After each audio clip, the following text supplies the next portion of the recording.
Black Screen Bedtime Stories presents Little Sweet Potato by Amy Beth Bloom. Once upon a time, there was a little sweet potato who lived in a garden patch, where the earth was rich and brown and the air smelled sweet and spicy. He had never been anywhere else at all. Just as little sweet potato was beginning to get a peek at the world around him, there was a terrible quaking and shaking, and everyone in the garden patch held on to their vines for dear life. Little sweet potato got shaken loose and landed, wah, plop, in the middle of a new and not-so-nice place. Where am I, he wondered, and how do I get back home? And how will I know home when I get there? There was no one to answer him. Little Sweet Potato pulled together all of his sweet potato courage and went rolling over to a garden patch at the edge of the road. "Excuse me," Little Sweet Potato said very politely. "Do I belong here?" They looked at him. They looked at one another. They fluffed their leafy green tops and wiggled their long orange bodies. "We think not," they said. "You are lumpy, dumpy, and, we have to say it, you're bumpy. You don't belong here." Little Sweet Potato rolled away as quickly as he could. He didn't know the world had such mean vegetation in it.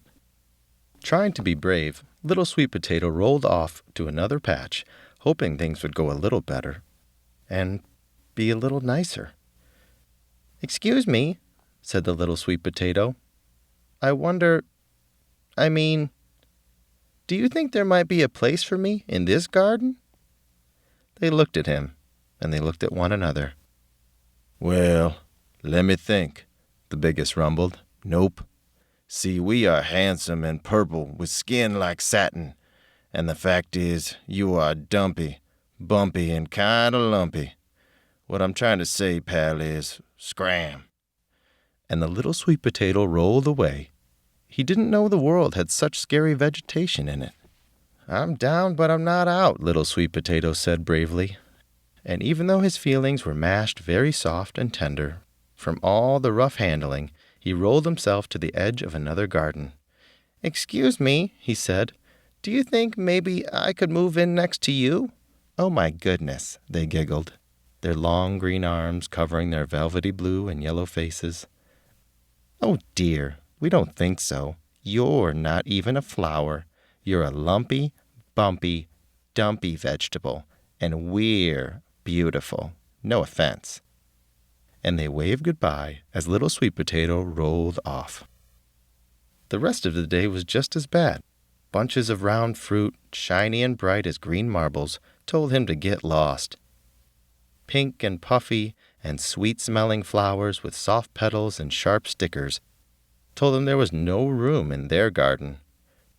Curvy, green striped vegetables with bent necks and beautiful yellow flowers told him to shove off. "That's it," said Little Sweet Potato. "There's just no place for me. I'm all alone," he thought. And one big tear rolled down his dear, bumpy sweet potato face. "Hey, you, Little Sweet Potato. Yeah, you, Bumpy, Bumpalicious." "Who, me?" Little Sweet Potato didn't know he was being called. Was he a sweet potato? Was he Bumpalicious? "You! You're sweet, you're neat, and you've got that gorgeous sunset color. You're a sweet potato. Now roll on over here." Little Sweet Potato did roll toward the voice, his little sweet potato heart beating fast. "Excuse me," he said when he got to the patch. "What for?"